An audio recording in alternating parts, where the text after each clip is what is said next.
მეგობრებო, ახლა დავურეკოთ ჯერონიმოს და გავიგოთ მისი დამოკიდებულება დის კულტურის მიმართ.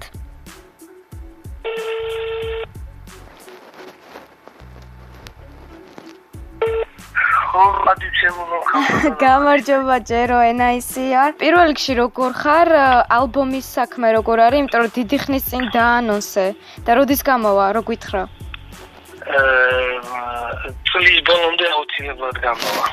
აჰა, ძალიან. იმიტომ რომ იმდენჯერ შეიცვალა მატერიალი რამეს გამო. ვთვლი რომ აი ეს რაც დევს ეხა პროდაქშენი ტექსტებითაც აი ესეც უნდა ყოფილიყო მის დასასრული ვისკენას მე მივიხსვი მთელი ეს პერიოდი. ანუ ამ ჯერონიმომ უნდა მოკლას ის ჯერონიმო, რომელიც მსმენელს ახსოვს. ალბომის სახელიც მაგას უსვავს ხაზს ბოლო გვერდი ქვია.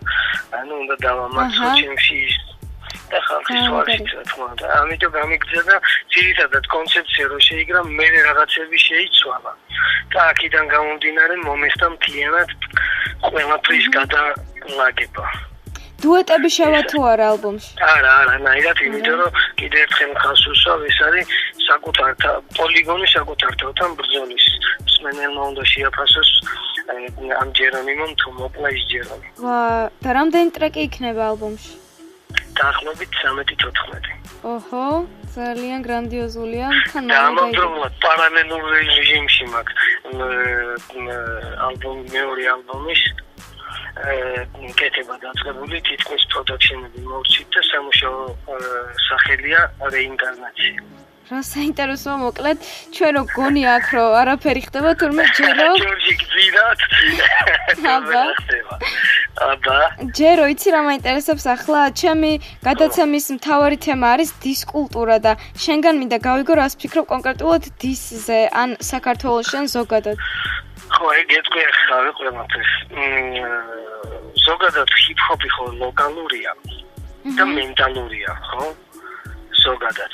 მე ესე ვთვლი, თუ ჩვენ ვებრძვით ფეიქს და ფეიქ კულტურის შემოსვლას, მაშინ გარკვეულ წინათ ჩვენი ჰიპ-ჰოპი და ჩვენი რეპი ჩვენივე მენტალობიდან გამომდინარეა და ჩვენი ღირებულებებიდან, ხო? სანკე საკითხია, რა ღირებულებებზე დგას ჩვენი მენტალობა.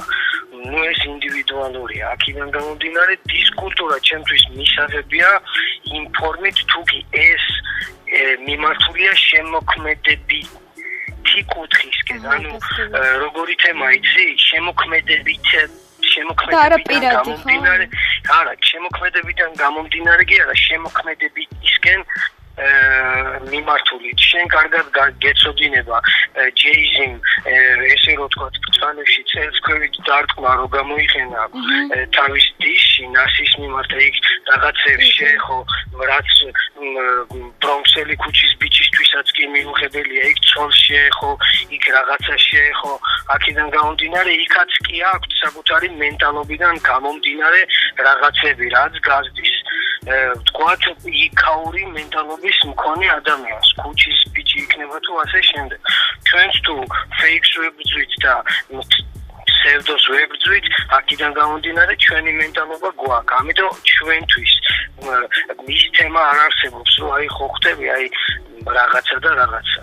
ყველაფერი მისაღებია ზომის ფარგლებში, დისიც მისაღებია ჩემთვის. თუ კი შემოქმედებისკენაა მიმართული და არ ითვალისწინებს არანაირ იმ რაღაც შემადგენელ კომპონენტებს, რომელიც შემოქმედებითისკენ მიღმა ადამიანს შეურაცხყოფს. აჰა, კი. ესაა ჩემი აზრი. თორე დისები ხო რა მოხდა? თუ კი ადამიანი განიხილავს ჰიპ-ჰოპ კულტურას როგორც სპორტს, მაშინ სპორტის შემადგენელი ნაწილი ამ კუთხით შეიძლება შეიტანოს დისი. დისიც ჰიპ-ჰოპის კულტურა, თუმცა მე ვთვლი, რომ ჩემთვის დისის მსმენა უკვე რაღაც კონკრეტული სეირის ყურება, თუნდაც იქეთაც, როგორც იყო თქვა ხა რაღაც სასაცილო დრეიკის და მიკ მილის ხდები, ხომი მიხვდა ეგეც. ანუ მე მშვიდობისკენა ვარ ზოგადად და ხო ხტები აი ასე შემდეგ და ასე შემდეგ. თუმცა საწინააღმდეგო არაფერი არ მაქვს.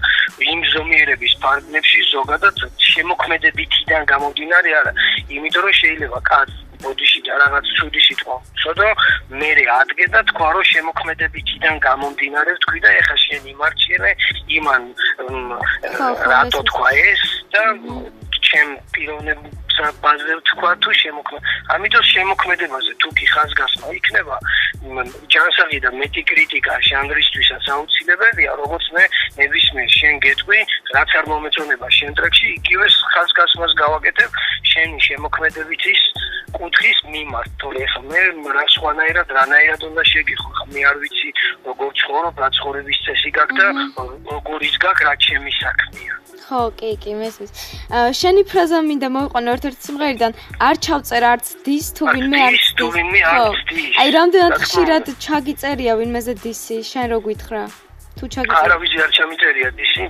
არავის საერთოდ. იმიტომ რომ ხო, არ ჩამიწერია დისი, თუმცა მაგის ნაკლებობაც არ იქნება. თუმცა შენზე ჩავწერია, ხო?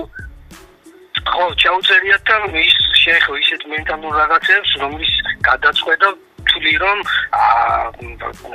დისის ჩაწერით არ იქნებოდა სწორი პასუხის გაცემა. აჰა, იცი რა მინდა გითხრა, აი ჩვენ ვიცით პრეცედენტი, როცა NM-ი დისის შემდეგ ბოდიში მოიხადა ვიდეოთი, მაგრამ მხოლოდ ერთხელ გვახსოვს, როცა რეპერმა ბოდიში მოიხადა სიმღერით სტაჟიორების მსმენელს ახსოვს, როდესაც რეპერმა ცირეკამ ასე ვთქვათ გაგდისა და ცოტა ხნის შემდეგ დადო სიმღერა, რომელიც იყო მთლიანად ბოდიში ლაინსაც მოვიყვან, მაგალითად, როცა ამბობს ჯერონიმო ყველაფრის ღირსი ვარ შენგან, თუ გინდა შემადარე უმადურ ვირთხას. აი არ გეკითხებით დეტალებს, უბრალოდ რომ გითხრა შენი რეაქცია როგორ იყო მაშინ, აი ამ დისზე იმოქმედე თუ არა გულისხმობ ისაუბრეთ დისის შემდეგ თუ უბრალოდ თავისით ადგა და მოგიხადა ბოდიში. მე ამ ყველაფრისთვის ცირეკას მადლობელი ვარ, იმიტომ რომ მასში გაიგრძა კეთილსინდისიერება და ამ კეთილსინდისიერებამდე რა მიიყვანა ამის ლაპარაკი ვთვლი რომ ესე საჯაროდ ხტები, მაგრამ მე მადლობას ვუხდი ამ კეთილსინდისიერებისთვის მას. თუმცა ხო რა ეგეთი თემა იყო ეგეთი თემა და ეგრე ამაზად გოხსად გემრიელად დასრულდა ორივე თვის.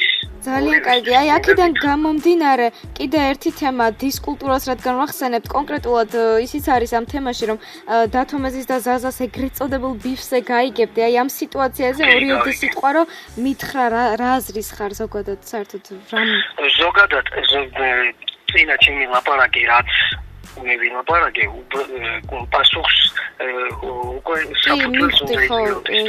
ამ კონკრეტულ ხაზგასმაზე დავაკეთებ რა ზოგადად ადამიანურ ურთიერთობაში იმარჯვებს ვისაც მყარი და სწორი ლოგიკა აქვს ეგერთი მენტალურად ძლიერი ვინც არის და რა თქმა უნდა ყველაზე მთავარი მართალი ვინც არის და ამ შემთხვევაში სამივე მხარე მე როგორც ჩემი აზრით მივაგოცნე ზაზას თავიდან ბოლომდე ხვდები ამ შემთხვევაში ხომე მივხვდი თუ კი რაღაცა მოხდა შეხვედრა რაღაცები თუ კი ადამიანი სწორად იძახი რაღაცას ამ ყოველთვის ახსნა უნდა შეგეძლოს ამიტომ ვიძახი ყარი ლოგიკა საჭიროა რომ ახსნა შენი ნამოქმედარი რას მოიმოქმედებ როგორ მოიმოქმედებს რა კუთხით ქონდა ნათქვამი თუ კი ამას ზედმიწევნის სწორად ახსნი ჩათვალე გეხმარება სიმართლეც და აბსოლუტურად ყველაფერი.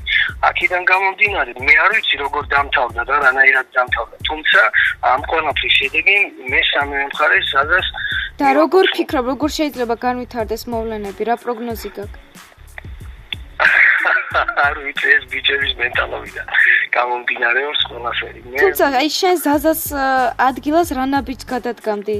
არა ესე ზაზას ნაბიჯზე და ზაზა ჩემ ადგილზე რა ნაბიჯს გადადგავდა მე თავის დროზე გადავდგი და გითხარი და ესე ლამაზად დავამთავრებდი ვისიც კარგად ყოფილიყო მეც კარგად ყოფილიყავი და ასე შემდეგ გამიგე ზოგადად სიტყვით ცემა ჯობია ხელით ცემას და თუ კი ადამიანის ზოგადად კიდე ერთხელ ვიძახით ხდები რომ მე ვერავის ადგილზე თავს ვერ დავაგებო ვერც ვერავინ დადგება ჩემ ადგილზე იმიტომ რომ ყველას მე ხომი მიხდი და აქედან გამომდინარე შევეცდები კულტურაში ყველაფერი დარჩეს პოზიტიურად.